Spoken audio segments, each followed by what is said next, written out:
My name is Marlo, 36 years old. Once a wife who believed she had buried her husband 3 years ago after a fire destroyed both our home and our life.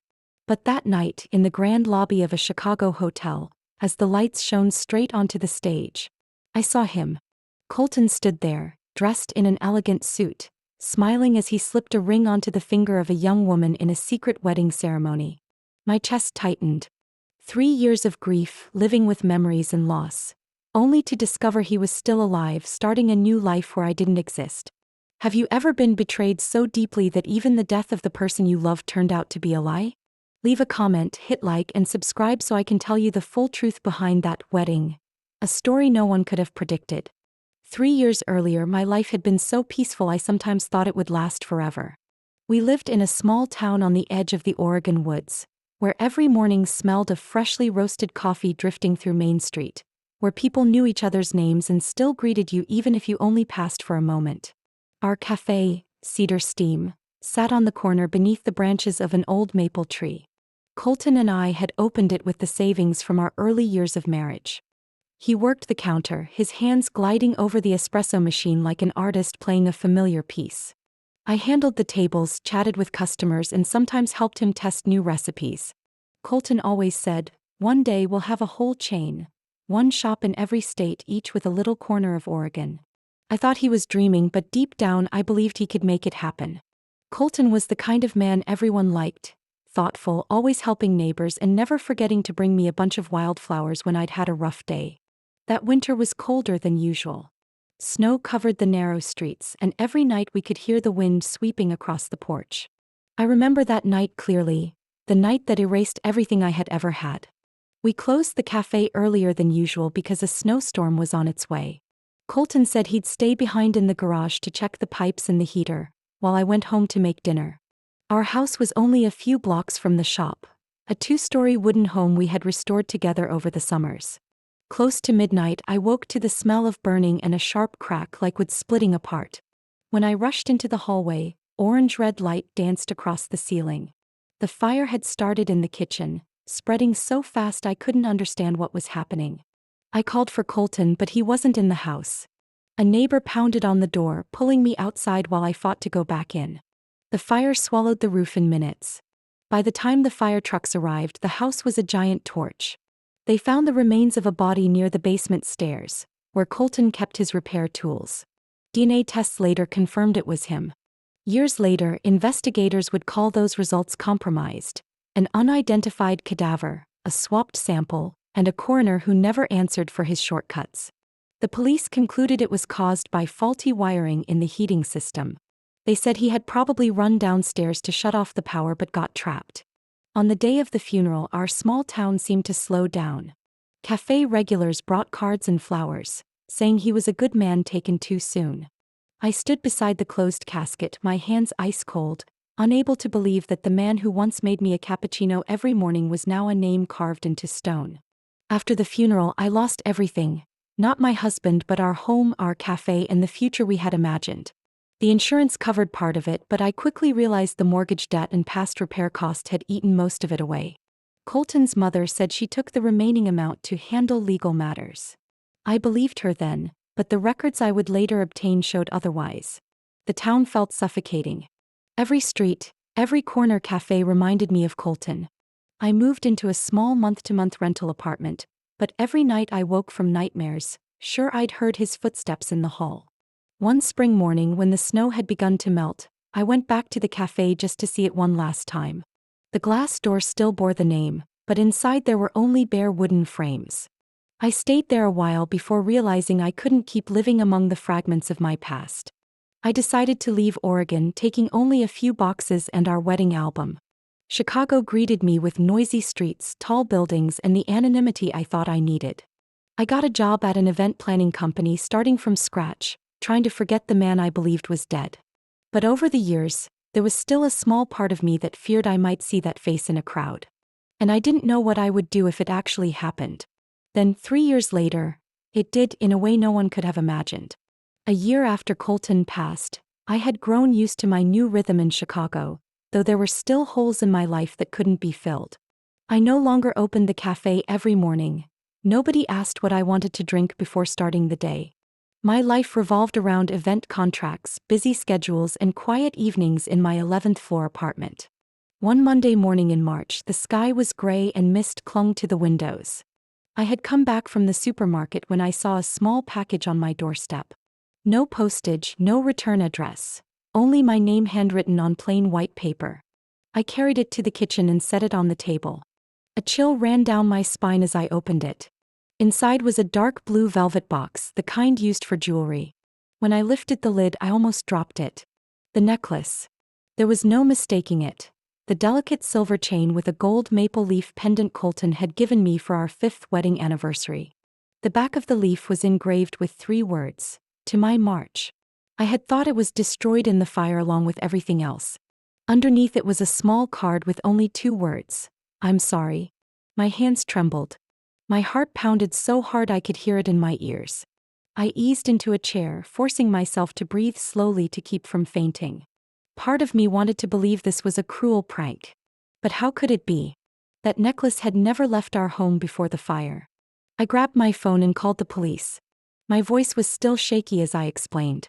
The officer on the line sighed. "Ma'am, this could be a prank by someone who knows about your past. We'll make a note of it, but without a sender's address, it'll be hard to trace." "But how would they have gotten this necklace?" I pressed, clinging to the hope they'd take it seriously.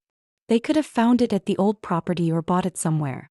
Without more evidence, we can't open an investigation."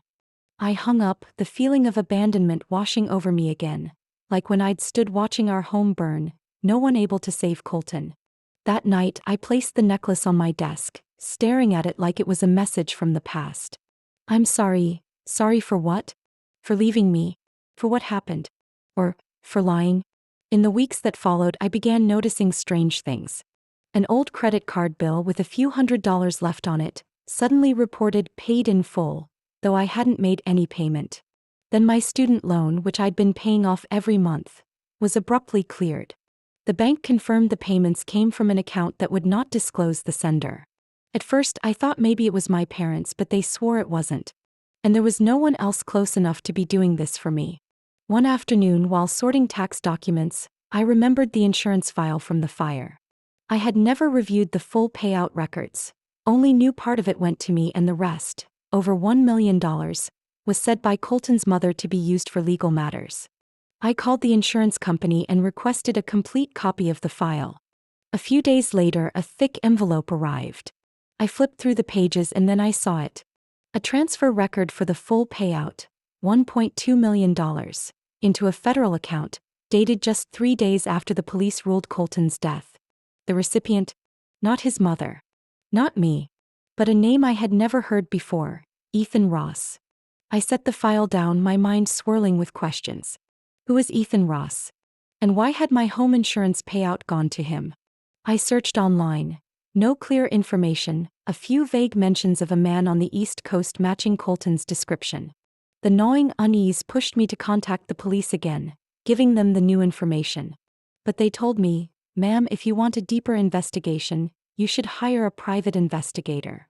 That night, I lay in bed, clutching the necklace, listening to the rain hitting the window. For the past year, I had tried to believe I had buried the past.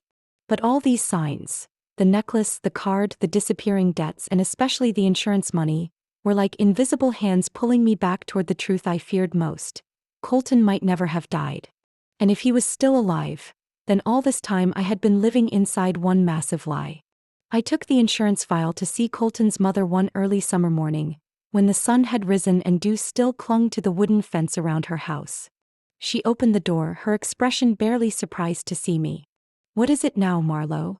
I set the file down on the kitchen table, sliding out the pages to reveal the $1.2 million and the signature of someone named Ethan Ross. "Do you know who this is?" I asked, keeping my voice steady. She glanced at it, then lifted her coffee cup as if she couldn't care less. "I don't know. And I don't want to know. Colton is gone. You should learn to accept that instead of clinging to baseless theories." But this signature, the money disappeared 3 days after, I choked on the words. After they said they found him. She looked me straight in the eye, her gaze cold as steel. "You need to stop, Marlo. You're making yourself look like a woman who doesn't know how to let go." I walked out of that house feeling as if someone had slammed the last door in my face. From that day on, Colton's mother stopped answering whenever I called. My texts went ignored. Not her, the rest of his family turned their backs too. They told neighbors I refused to accept reality, that I was obsessed to the point of madness. The rumors spread faster than I expected. Some old friends began to distance themselves, and then I overheard whispers that I had blown through the insurance payout on frivolous things. Someone even said it to my face in the grocery store. "You should be ashamed, Marlo. People lose their husbands and mourn. You on the other hand." I walked away before they could finish. But their words clung to me like the smell of smoke in my hair, impossible to wash out. I began to withdraw. No more morning coffee with neighbors, no more nights out with friends. Every time I stepped into town, I felt the stares, heard the whispers behind my back. The small town that had once been home now felt like a sealed cage, crammed with memories and judgment. When my short-term apartment lease ended, I decided to leave. I sold what was left. A few old pieces of furniture, the tea set my mother gave me on my wedding day, even the armchair Colton used to sit in to read the paper. Each item sold felt like cutting away a piece of myself, but I knew I had to if I wanted to survive. Chicago wasn't a place I had ever imagined settling, but it had what I needed most then: anonymity. Here no one knew me as the young grieving widow, no one cared about my past. I found a small apartment on the 11th floor, looking out over a busy street where neon lights spilled across the windows each night. At first, the city noise kept me awake: car horns, laughter from the bar downstairs. But eventually it became a lullaby because none of it carried a voice speaking Colton's name. I got a job at an event planning company. At first, it was a temporary position handling logistics for conferences, but the work was so busy it left me no time to think about anything else. One afternoon, while I was arranging tables for a seminar, a coworker named Jenna asked, "Marlo, do you have family here?" "No, it's only me." "Then you're lucky you've got us," Jenna said with a smile, not asking anything more. It was that lack of curiosity that made me feel lighter. I began working more, even taking weekend shifts. Not for the money, but because every hour in the office was an hour I didn't have to face the questions in my head about Ethan Ross or the necklace. Still, on late nights when I came home, switched on the warm yellow light, I would see my reflection in the window, thinner, with darker circles under my eyes, but with a gaze that had hardened. I was cutting ties with the past, but I was also cutting away parts of myself. One autumn evening, as I was clearing my desk, my phone buzzed. A text from an unknown number. "I hear you're looking for Ethan Ross." No one in Chicago knew about this, except me. I deleted the message, but I didn't sleep that night. In the weeks that followed, I got more texts like it. Sometimes warnings, sometimes taunts. I didn't reply, and I didn't go to the police. My time in Oregon had taught me that sometimes people won't protect you, unless you protect yourself first. I slowly learned to live with the silence. Not telling anyone. Not looking for more. But the truth was still there, like a knife hidden under cloth. You can pretend not to see it, but it can still cut you anytime. And I knew, even after moving to a new city and cutting everyone off, I hadn't truly escaped Colton. Because until I knew everything he had done, he still held a piece of my life. The moment I saw Colton at that party, my heart clenched, but my mind was strangely clear. If I stormed in and shouted in front of hundreds of people, I'd earn nothing but doubtful looks and whispers about my sanity. He was too skilled at crafting a narrative, and I had learned the hard way. If you want to unmask a liar, you need proof in the right timing. From the edge of the ballroom, champagne glass near my lips but untouched, I kept my eyes locked on Colton. The lights caught his face. No trace of the disabled man I had once pushed in a wheelchair. I slipped my phone from my purse, snapping shot after shot. When he turned to smile at the bride, I switched to video, capturing every detail. The way he descended a few steps, the way his hand fit naturally and firmly around the woman's waist. I left while the wedding was still underway, melting into the crowd of arriving guests. Nobody noticed the woman in a simple black dress heading straight for the parking lot. In my car, I replayed the video, hands unsteady but gaze fixed on the screen. There was no doubt. Colton was alive, starting a new life as if I had never existed. The next day, I sat in a small cafe near my office, laptop open, searching for any coverage of last night's event. On a local news site, I found a short article. Bradley Hale, prominent real estate developer, hosts private anniversary and engagement party for his daughter, Amelia Hale. The photo showed Bradley beside his daughter, but I recognized the tall man in the background wearing a navy suit. Colton, though now he used another name. I needed someone with experience, someone immune to emotion. One name came to mind, Reese Turner, a private investigator a coworker had mentioned during her divorce. I called him that afternoon. I need to investigate someone, I said as soon as he answered. But this person was declared dead 3 years ago. A pause, then his voice. Sounds like a story I should hear in full. Can you come to my office at 6 p.m.? Reese's office sat on the second floor of an old building, the sign small but neat. He was in his 40s, tall, with graying hair and the calm eyes of someone who'd heard too many lies. I handed him the photos and video from last night, along with copies of the old insurance documents. He studied them, then looked up. If this really is the same man, he's pulled off a sophisticated plan. What do you want me to find first? Everything. New identity, where he lives, what he does, and I hesitated. If anyone's helping him. Reese opened his notebook. I'll start with public records and the connections around Mr. Bradley Hale. Last night's party wasn't open to anyone. He may be moving in a closed circle. Over the next days I kept working at the event planning company, but my mind stayed on Bradley Hale. In a few weeks, our company would handle a major real estate conference, where Bradley was the keynote speaker. At the prep meeting, I volunteered for VIP guest reception. On the conference day, I wore a sharp suit pinned on my badge and greeted guests in the main lobby. When Bradley walked in with 2 assistants, I extended my hand. Welcome to the conference, Mr. Hale. I'm Marlo, in charge of VIP reception. He shook my hand, polite but brief. His eyes carried the quick calculation of a man used to seeing hundreds of faces each week. During the break, I brought coffee to the speaker's lounge. Bradley sat at a round table mid-conversation. I set the cup in front of him and said quietly, "This is Ethiopia Yurgachev, very popular in Oregon." He looked up, slightly surprised. "You're from Oregon?" "Yes, a small town. I used to own a cafe there." Kept my tone light. That small exchange was enough for him to remember me. In event planning, a few encounters could put you on the trusted list.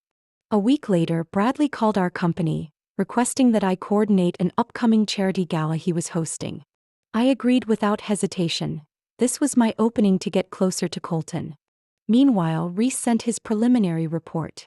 He'd found financial documents tied to a shell company in Delaware under the name Ethan Ross, the same from the insurance file. From that account, multiple transfers had gone to a new real estate investment fund where Bradley was a major shareholder. I stared at the relationship chart Reese sent, each line linking names, companies, and bank accounts. Reese's chart came from public filings and a whistleblower packet tied to the shell company. The pieces were fitting together. Colton hadn't faked his death for the payout. He'd used it to wedge his way into the real estate world through Bradley Hale. On the phone, Reese warned, "If you're going to confront him, be ready. A man like this, cornered, won't hesitate to fight dirty." That evening, a knock pounded urgently at my door. I opened it to find Darlene, Colton's mother. The proud, cold air she once carried was gone, replaced by a gaunt face, disheveled silver hair, and dark circles. "We need to talk," she said, voice hoarse. She sank into a chair. I poured her water. Her hands trembled as she lifted the glass. "I saw him, Colton." I forced my tone steady. "Are you sure?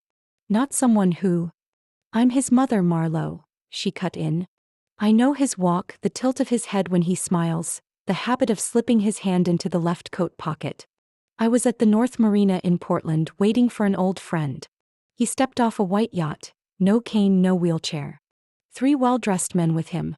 One was an attorney from a major real estate firm in Portland. I remembered when she'd taken his side, telling me to let go. Why are you telling me this now?"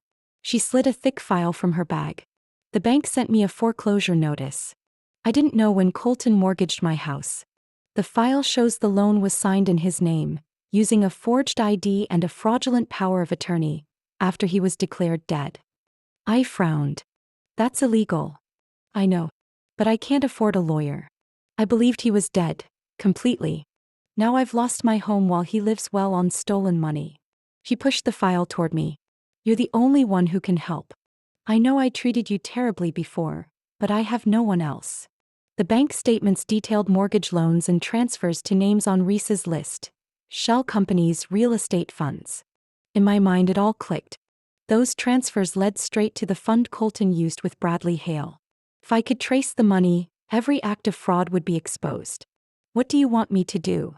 Help me get my house back, she said, voice breaking, and if possible, bring Colton to justice. Part of me wanted to refuse. But seeing her, angry, scared, left behind, made me realize she was a victim too. We need to be smart, I said. No one can know you're involved. Thank you, Marlowe. When the door closed, I gripped my bag. Inside was a trove of evidence Colton never imagined I'd hold. This time I wasn't only doing it for me. Months later, on a late autumn afternoon, Colton and Amelia Hale's official wedding took place in the sprawling grounds of Bradley's estate. Rows of white chairs sat under blazing red maples, golden lights spilling across the aisle. Everything was elegant, extravagant, the kind of affair only a family with no budget limits would throw. I arrived more than an hour early, wearing not the black dress from before but a deep blue gown, hair in a neat bun. I didn't want attention, until the moment I needed it. Reese was already in position as catering staff, a tiny camera hidden in his shirt button, lens aimed at the altar. We had prepared every detail. In my bag were the insurance file, transfer records, photos of Colton at the marina, and the secret wedding video from the hotel. Another USB drive had already been passed to the sound technician so that, on my signal, all images and audio would appear on the massive screen behind the officiant. I sat in the last row, blending into the crowd. Bradley greeted business partners, smiling, unaware his future son-in-law was a man who had staged his own death. Music began to play, and Amelia appeared on her father's arm, her face radiant beneath the white veil. I studied Colton, or Ethan Ross, standing at the altar. Same posture, straight back, enough of a smile, eyes full of confidence as if nothing could touch him. The ceremony unfolded as planned. I listened to each word from the officiant, my heartbeat steady like counting down. From the right-hand side, Reese tilted his head slightly, our signal. Then came the familiar question, sharp as a blade. If anyone objects to this union, speak now or forever hold your peace. I rose. The scrape of my chair against the stone floor seemed louder than it should, turning heads. I walked into the aisle, my voice calm but carrying across the crowd. I object. Gasps rippled. The officiant faltered. Amelia turned to Colton, confusion clouding her expression. For a split second, panic flashed in his eyes. Then the practiced smile returned. And you are? Bradley asked, his tone caught between courtesy and caution. I'm his legal wife, I said, holding Colton's gaze. And he is not Ethan Ross. His real name is Colton Avery, a man who faked his death 3 years ago to collect $1.2 million in insurance money, abandoning me and his family before vanishing. A wave of noise swept the guests. Colton gave a short, dismissive laugh. This is a mistake. She clearly needs help.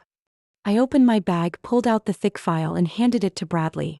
These are copies of the insurance documents, the transfer records from the Shell company under the name Ethan Ross to the investment fund you're partnered with. And this, I held up my phone, is a video of his secret wedding to Amelia just months ago while he was hiding his identity.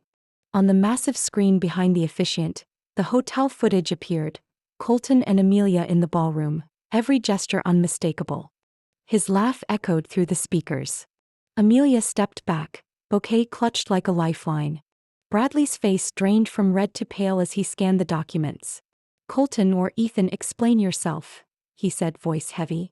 Colton tried to step down from the altar, but Reese moved in, feigning a microphone adjustment to block his path. I stepped forward. How do you explain mortgaging your mother's house after you were declared dead? Or using the insurance payout, the money paid for your death, to buy a yacht and a beachfront condo? Darlene, standing to the right, came forward, fury in her voice. It's all true. I saw him at the marina. I'm his mother. I know exactly who he is. Colton scanned the crowd for an escape, but the eyes on him had changed. No trust left, only suspicion and anger. Bradley tightened his grip on the documents, then signaled security. Get him out. And call the police. Colton resisted, But Reese held his ground until 2 guards closed in and escorted him out. Amelia fled inside, her veil trailing like a torn ribbon. The adrenaline still surged in me. Whispers faded into a heavy silence, the kind that comes when truth tears through ceremony. I stayed in place, gripping the file I had spent years securing. Bradley approached, shock and anger etched into his face. "I don't know what to say. You've saved my family from a con I never saw coming." I wasn't looking for thanks. From the right, Darlene stepped closer, eyes red but steady. "Call the police now. He has to be arrested today, Marlo. Don't let him get away again." I remembered Darlene from 3 years ago, cold, siding with her son. Now she stood trembling with rage at his betrayal. "I won't let him get away," I said evenly. "But I'm not turning this into a spectacle just to humiliate him in front of everyone. He'll face what he's done, in court where it belongs."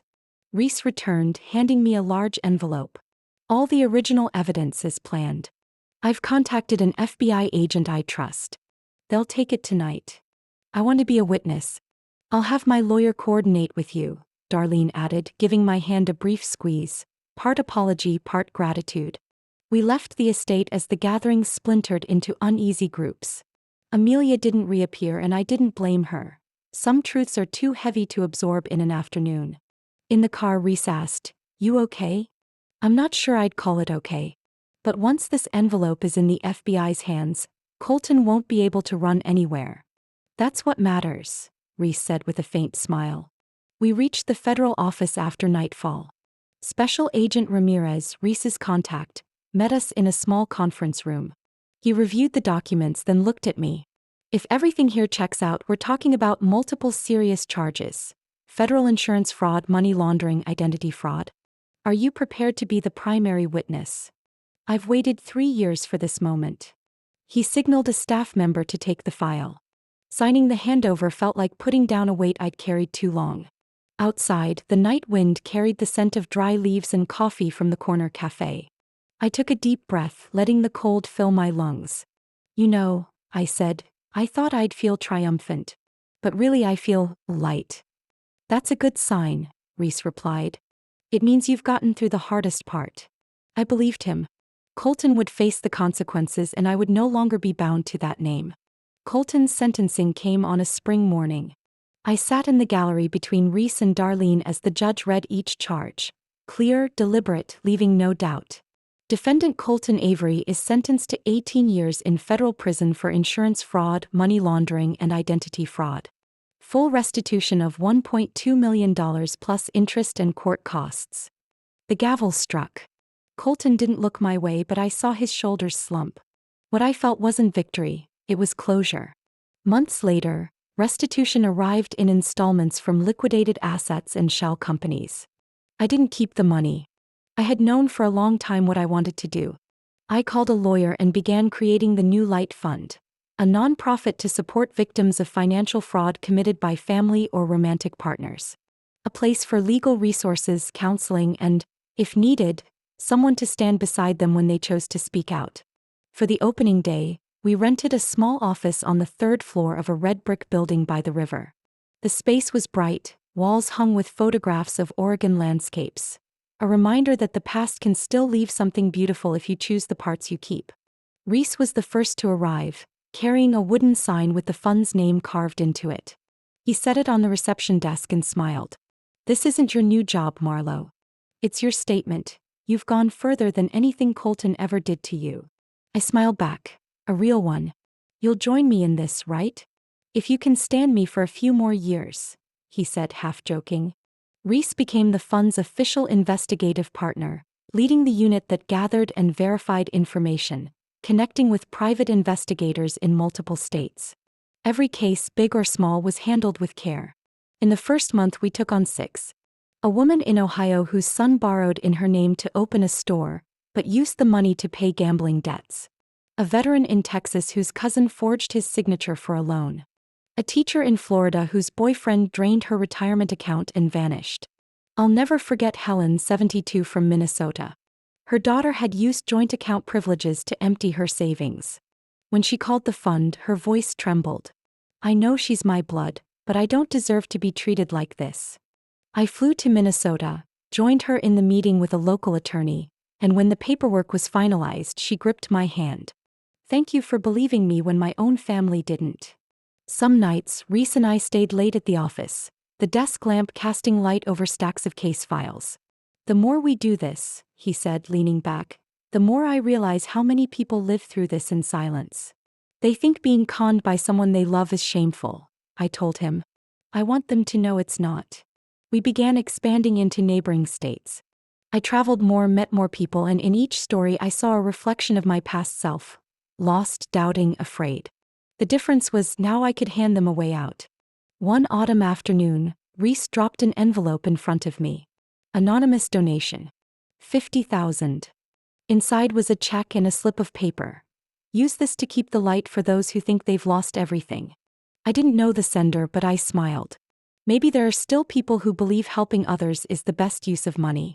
Every morning I pass the wooden sign from opening day. The words aren't the name of an organization. They're proof that from being a victim, I became a guide for those lost in the darkness I once knew. Colton may have taken 3 years from me. The rest of my life, I'll use to bring justice to far more people than that. On the morning of our grand opening in the new Florida office, sunlight poured through wide glass windows, streaking the floor with gold. The faint scent of fresh paint mingled with the aroma of coffee from the small kitchen.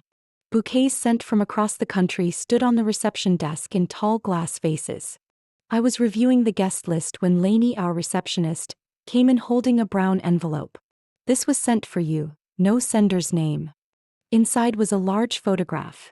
Colton, hair longer, in a t-shirt and jeans, hands cuffed, stepping off a customs vessel. Behind him, a ship flew the American flag. I recognized the Miami commercial port, famous for smuggling busts.